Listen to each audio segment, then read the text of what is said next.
of a terrifying road rage incident just south of the border.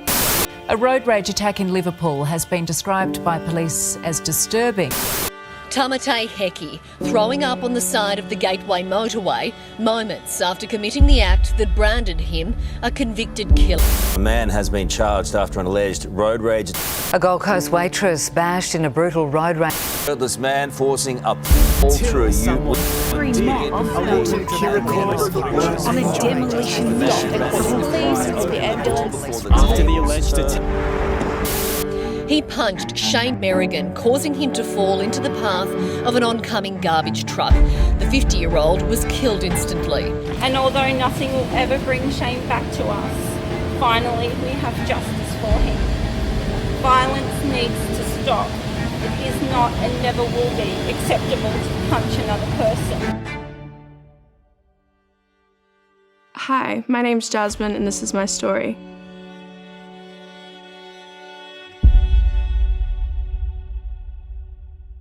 I was super duper close with my dad. Purely, I think a lot of it played because I was the youngest.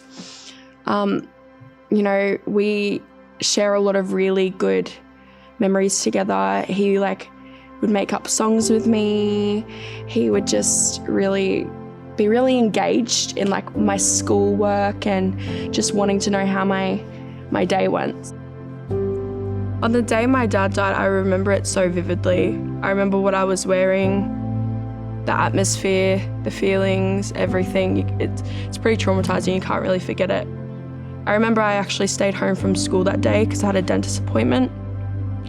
When I went home, it was probably about 3 o'clock in the afternoon, and my dad usually came home about 4:30 at the latest. I went for a sleep because I was really dazed from getting my tooth pulled, and I woke up and went out to the lounge room and we're watching TV. We seen on TV that there was a road rage incident that had happened on the highway, and in the clip that was shown there was 2 cars parked up, and the car in the back looked exactly like my dad's.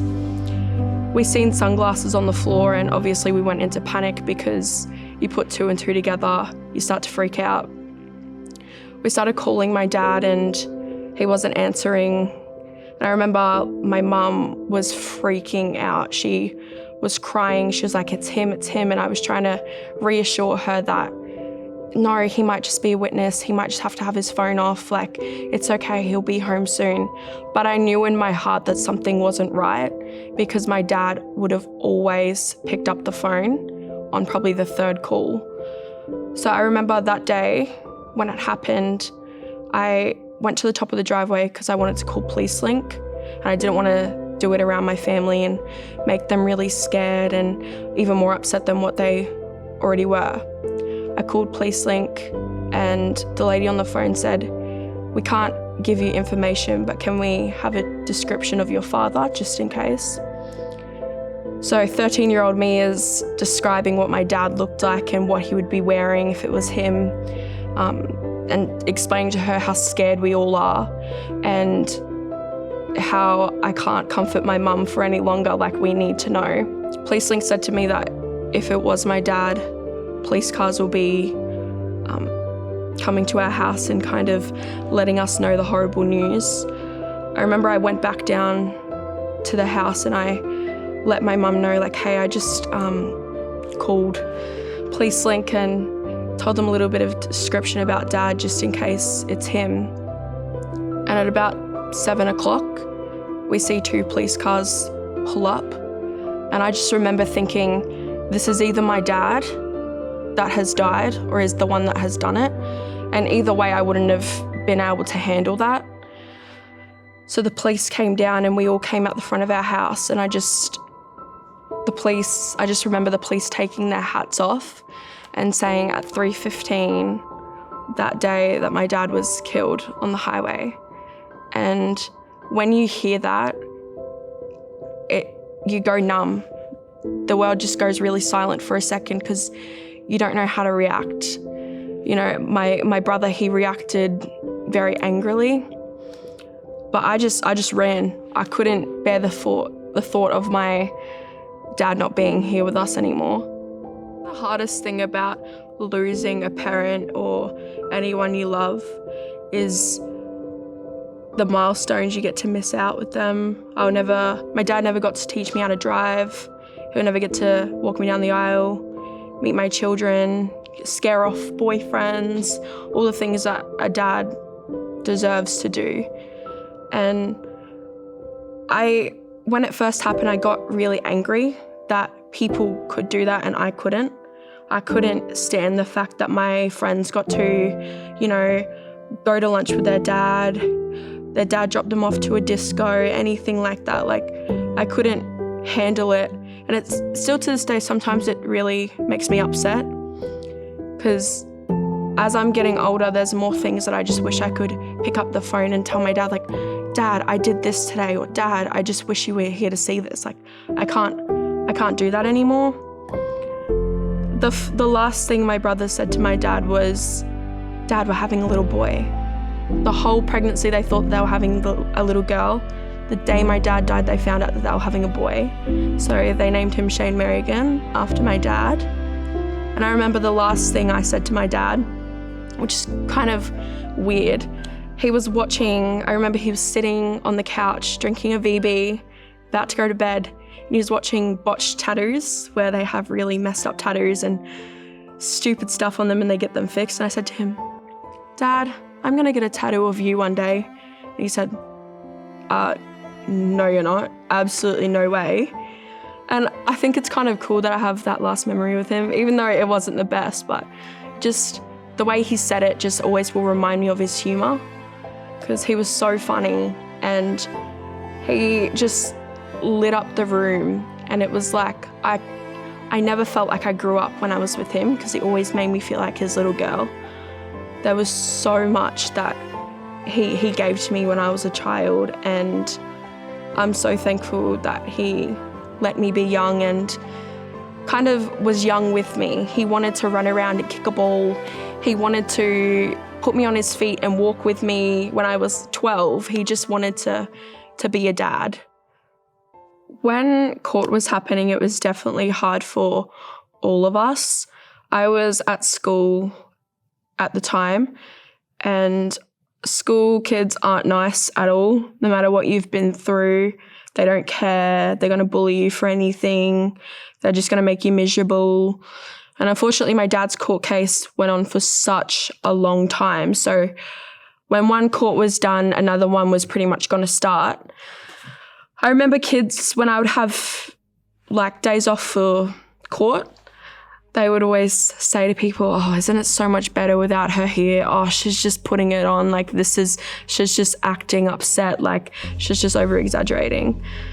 But it's not even just school, it's the media, people commenting on photos, thinking that they were there and that they were in the courtroom for what?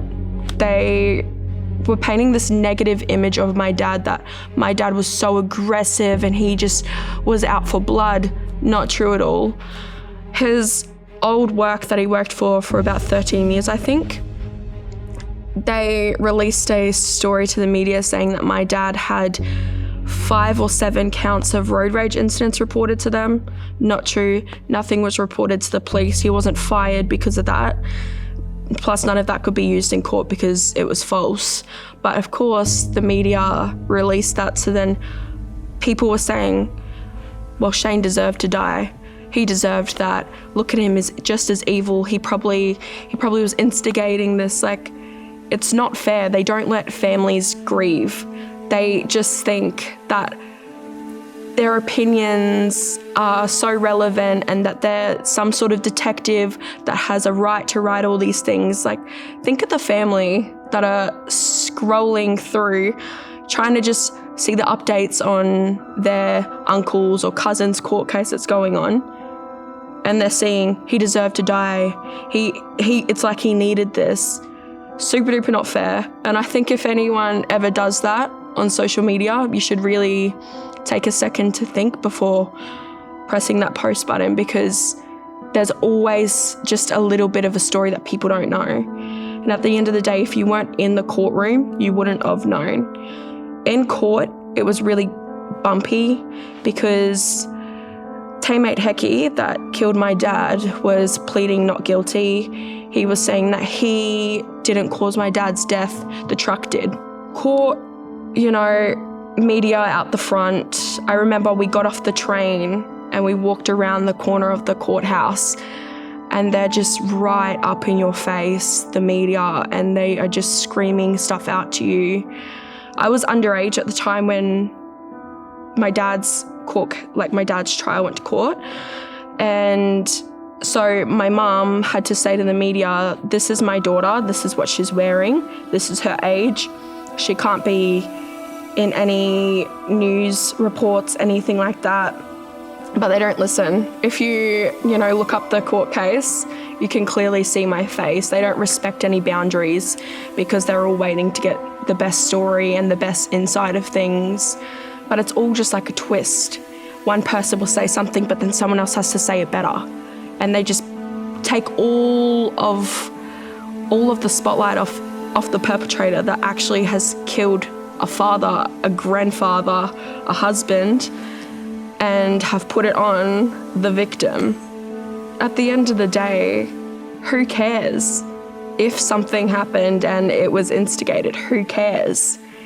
My dad didn't hurt someone, and it wasn't even instigated. My dad didn't want to fight. He was 50 years old, was going home from work to go back to his family that he loved. He didn't want to get out of the car and hit someone. He didn't think, yep, today's going to be the day that I'm going to get into a fight where I could die. That would not have been his mindset, and I know that was not his mindset. He's completely innocent in this thing. Don't listen to anything media says about any type of court case unless you've actually been in the courtroom or know the family.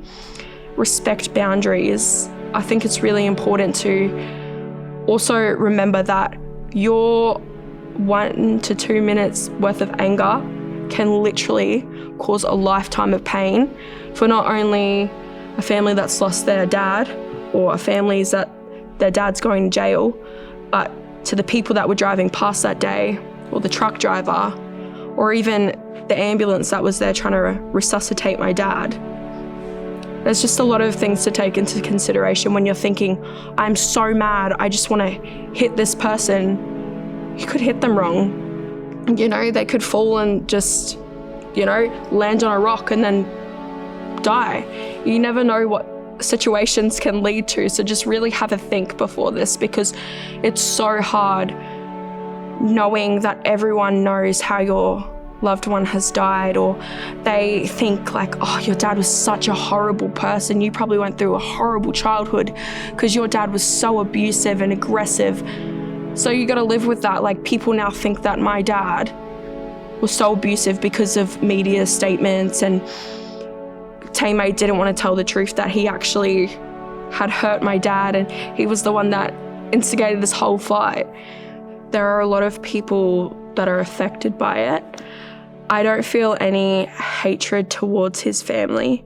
If they could go back and change the day this happened, I'm sure they gladly would and have my dad back, but they can't. It's a part of growing. Like, when the situation like this happens, you have to accept these things, even though you don't want to, because it's not fair that they can still go see their dad and their dad will come home one day. You gotta drop the hatred towards them eventually. I hope that someone from the other parties will see this and understand that I have forgiven his family, but I will never, ever, ever forgive Hecky at all. At all. I think hate is probably a nice word to say towards the feelings I feel towards him. Right, let me start with thank you for this interview. Thank you. It's been emotional just listening to your story.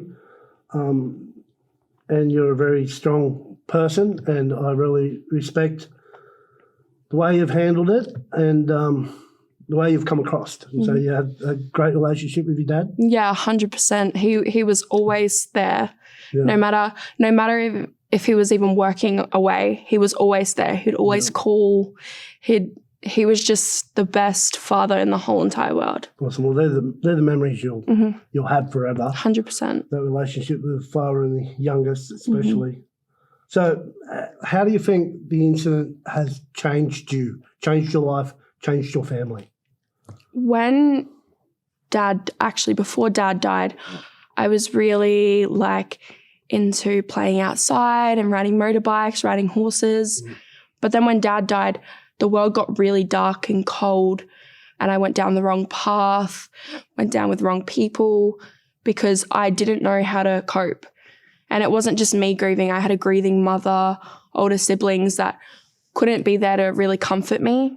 So I just went down the wrong path. But then it was a couple years ago, I really took a minute to think, and I thought, this isn't how I should grieve. This isn't what my dad would want. Yeah. I need to go onto a really good track. And it has affected me a lot throughout the years. No matter how old I get or how many years it's been, I still think about it and about him. Anyone that hasn't lived through it, and I don't wish anyone to live through something like that, obviously it will change you. It will change your perspective on life and be an introvert. The thing I want to touch on is, how do you feel about the way that the media portrayed your father? Because I know that's deep to you. And just the videos I watched, I felt uncomfortable about watching what they said about someone they didn't know. I think that what they did wasn't fair at all. They're talking about a man that isn't here to defend himself at all to this day. We will never get the words out of my dad of who he was as a person. So people can be portrayed as such a negative person when it comes to the media.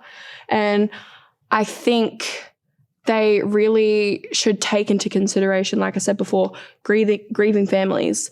I don't want to see that my dad was a horrible person, because he wasn't. My dad was so family orientated. He would help anyone, no matter if someone did him dirty. If they needed help, he would go help them. Yeah. But the media does this a lot. And it does. You know, they haven't made anything any easier for us. They've made it harder. Well, it feeds trolls online. Mm-hmm. How have you coped since the incident? How I kind of like to cope now is if I'm feeling really low about him and nothing's just coming to my head on how I can get myself out of this dark hole, I like to try and remember 7 things about him that will kind of bring me back down to earth and make me remember he was here once upon a time, and it's still there. And that's just how I cope now. It's just when I'm down, remembering 7 things, it just makes it feel more soothing. That's awesome. Yeah. Actually, I can understand that. That's very good. Couple of other things I want to touch on is feelings towards the truck driver that accidentally started his day and that happened.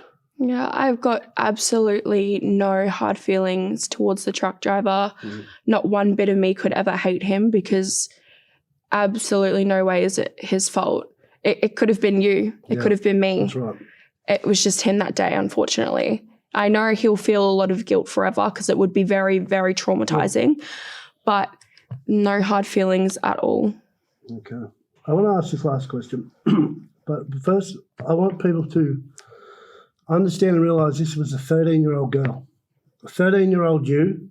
We carry on now about bullying, we carry on about support, we carry on about all these things, but when something actually happens, the trolls and that turn against a 13-year-old girl at the time, someone who lost their dad, lost the world. So people got to breathe.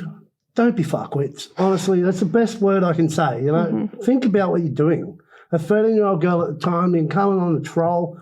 What sort of a person is that? And I'm sure it hurt you to read. But I went through the comments and I couldn't believe it. But you're a better person. Mm-hmm. Anyone that does that is not a very strong person, a very weak person. So my last question is, what do you want the message to come across out of your story to everything? Just really, really think before you do stuff. Think before you do anything, because one 1-minute thought can really change people's lives forever. Like I said earlier, it's not just my life, his family's life, it's the people that were driving past, the ambulance, the firefighters. Just really think. One punch can kill, your anger can also kill as well. So it's the old 3-second breathe rule. Yep. Pretty much. We never really thought about that much, but it does help. Yeah. Well, it's been a very powerful interview, and I'm glad we're a part of it. And it's been hard for me to sit here and listen to your story. It's you're a strong woman. Thank you. And your dad would be very proud of you. Thank you. So from me, thanks a lot. Great interview, and I'm glad we got to tell her story. Anyone else has got stories we can tell, will help bring to light and show everyone.